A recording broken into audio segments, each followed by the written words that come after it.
नमस्ते साथीहरू, यस जोक्स्य tips YouTube च्यानलमा तपाईँहरूलाई हार्दिक स्वागत गर्न चाहन्छु। आज पनि म नयाँ भिडियोको साथमा उपस्थित भएको छु।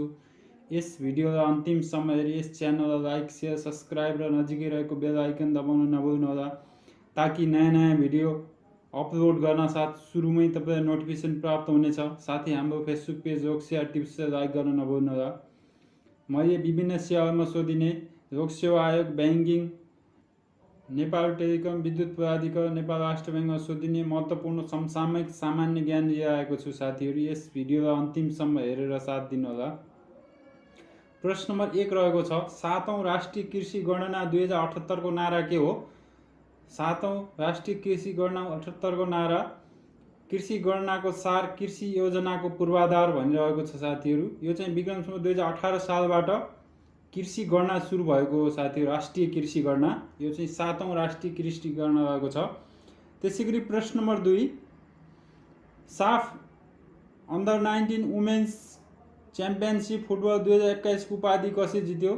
साफ अन्डर 19 वुमेन्स च्याम्पियनसिप 2021 को उपाधि बङ्गलादेशले जितेको छ। साथीहरू,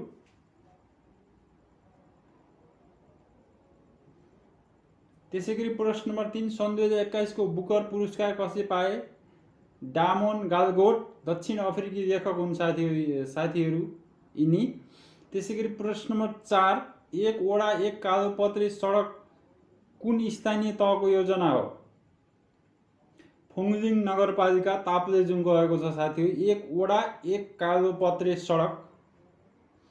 त्यसै गरी प्रश्न नम्बर 5 रहेको छ, पहिचान पुरस्कार 2078 कुन कुन कृतिले प्राप्त गरे?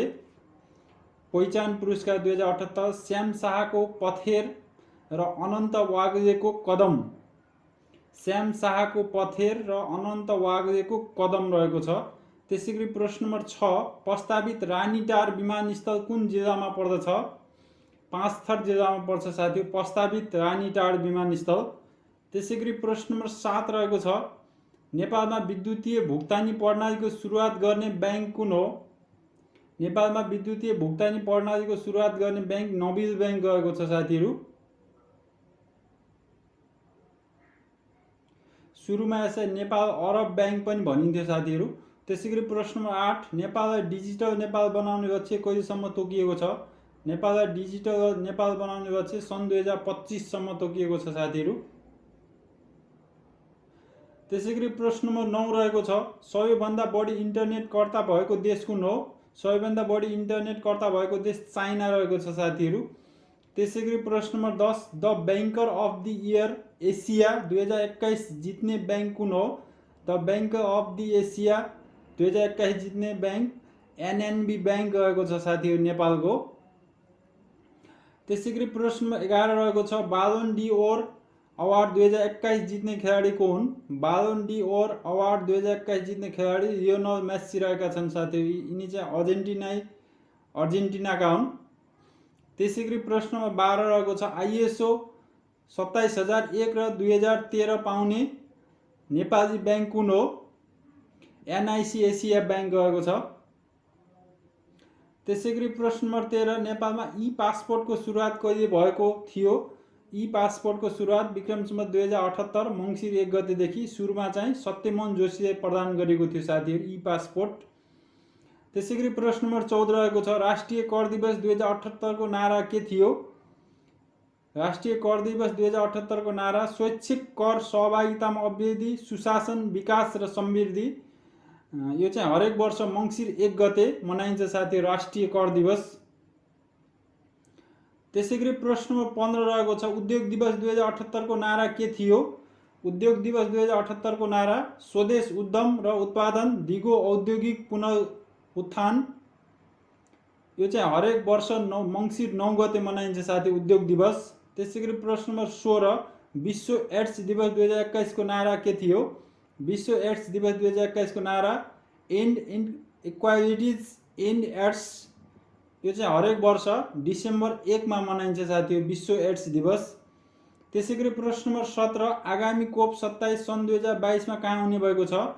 आगामी कोप सन् 2022 मा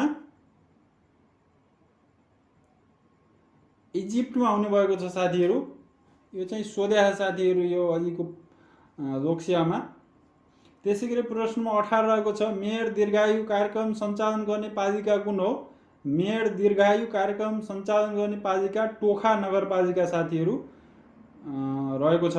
त्यसै गरी प्रश्न नम्बर 19 580 वर्ष यताकै लामो चन्द्रग्रहण कहिले लागेको थियो? सन् 2021 नोभेम्बर 29 मा लागेको थियो साथीहरू। 580 वर्ष यताकै लामो चन्द्रग्रहण। त्यसै गरी प्रश्न नम्बर 20 रहेको छ T20 विश्वकप 2021 को विजेता राष्ट्र कुन हो? T20 विश्वकप 2021 को विजेता राष्ट्र अस्ट्रेलिया रहेको छ। त्यसै गरी प्रश्न नम्बर 21 गौतम बुद्ध अन्तर्राष्ट्रिय विमानस्थल कहिलेदेखि खुल्ला गरिएको हो? विक्रम सम्वत 2079 साल वैशाख 8 गते जेट 2बाट अन्तर्राष्ट्रिय उडान गर्ने। त्यसै गरी प्रश्न नम्बर 22 वसुन्धरा श्री पुरस्कार 2079 कसैलाई प्रदान गरियो? ठाकुर प्रसाद गुरागाई म्यानमालाई। त्यसै गरी प्रश्न नम्बर 23 मानश्री पुरस्कार 2079 कसैलाई प्रदान गरियो? मानश्री पुरस्कार 2079 थान बहादुर रावल। त्यसै गरी प्रश्न नम्बर 24 तेस्रो राष्ट्रिय लघुवित्त सदस्य सम्मेलन कहिले सम्पन्न भयो? विक्रम सम्वत 2078 चैत्र 28 र 29 गते। त्यसै गरी प्रश्न नम्बर 25 दक्षिण एसियाली महिला सम्मेलन हालै कहाँ सम्पन्न भयो? दक्षिण एसियाली महिला सम्मेलन काठमाडौँमा सन् 2022 मार्च 15 र 16 मा भएको थियो। त्यसै गरी प्रश्न नम्बर 26 गायन television reality show Nepal Idol season 4 को विजेता को थिए? भूपेन्द्र थापा मगर। यिनी चाहिँ रूपन्देहीका हुन् साथीहरू। त्यसै गरी प्रश्न नम्बर 27 ग्लोबल इनोभेसन इन्डेक्स 2021 मा नेपाल कतिौं स्थानमा रहेको छ? 111औं। त्यसै गरी प्रश्न नम्बर 28 आसियानका वर्तमान महासचिव को हुन्? लिम ज्याक होई। यिनी चाहिँ ब्रुनाईका हुन् साथीहरू। त्यसै गरी प्रश्न नम्बर 29 दलित समुदायबाट पहिलो प्रमुख जिल्ला अधिकारी बन्ने राष्ट्र सेवक कर्मचारी को हुन्? सीता परियार। त्यसै गरी प्रश्न नम्बर 30 साहित्यकार तारानाथ शर्माको निधन कहिले भयो? साहित्यकार तारानाथ शर्माको निधन विक्रम सम्वत 2078 फागुन 3 गते। 31 एक्सपेक्ट एमाइजिङ कुन खेल आयोजनासँग सम्बन्धित छ? फिफा विश्वकप 2022 जुन कतारमा हुँदैछ साथीहरू। त्यसै गरी प्रश्न नम्बर 32 भैरव पुरस्कार 2078 कसैलाई प्रदान गरियो? व्यङ्ग्यकार नरनाथ लुइटेल। भैरव पुरस्कार 2078। त्यसै गरी प्रश्न नम्बर 33 पाकिस्तानको नयाँ प्रधानमन्त्री को भए? पाकिस्तानको नयाँ प्रधानमन्त्री नवाज शरीफका भाइ शहबाज शरीफ सन् 2022 अप्रिल 11 मा पाकिस्तानका नयाँ प्रधानमन्त्री भए। त्यसै गरी प्रश्न नम्बर 34 मिलेनियम च्यालेन्ज कर्पोरेसनको अमेरिकी अनुदान सहायता सम्झौता प्रतिनिधि सभाबाट कहिले अनुमोदन भयो? विक्रम सम्वत 2078 फागुन 15 गते। त्यसै गरी प्रश्न नम्बर 35 महाशक्ति राष्ट्र रुस र युक्रेन बीच युद्ध कहिले सुरु भयो? सन् 2022 फेब्रुअरी 24।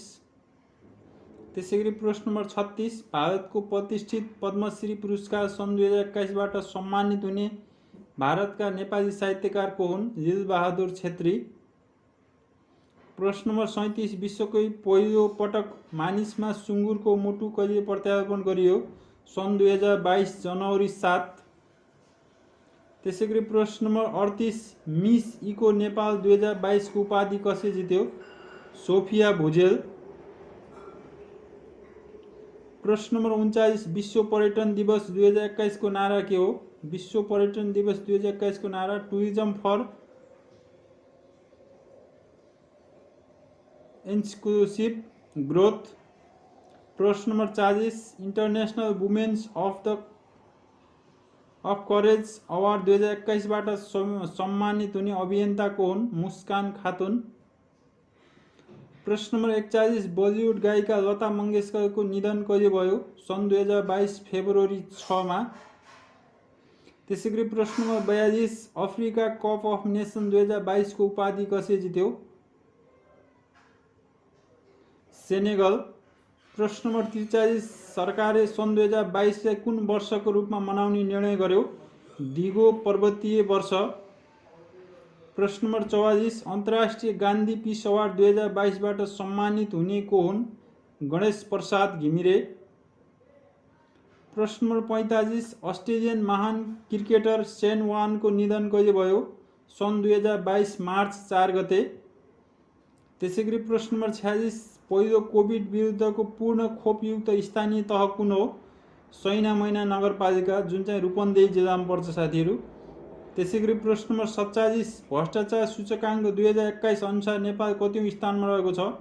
117औं स्थानमा रहेको छ। त्यसैगरी प्रश्न नम्बर 48, नेपाल सरकारले the global goodwill ambassador for the Nepal टुरिज्मबाट कसलाई सम्मान गरेको हो? निर्मल पूर्जा।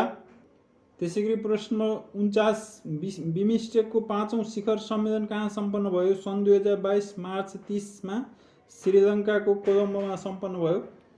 त्यसैगरी प्रश्न नम्बर 50 रहेको छ साथी, आजको अन्तिम प्रश्न।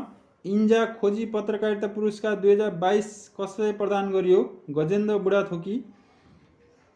आजको भिडियोमा यति नै साथीहरू। यस्तै नयाँ भिडियो हेर्नको लागि यस च्यानललाई सब्सक्राइब गर्नुहोला, नजिकै रहेको बेल आइकन दबाउन नभुल्नुहोला, ताकि नयाँ भिडियो अपलोड गर्न साथ सुरुमै तपाईलाई नोटिफिकेसन प्राप्त हुनेछ।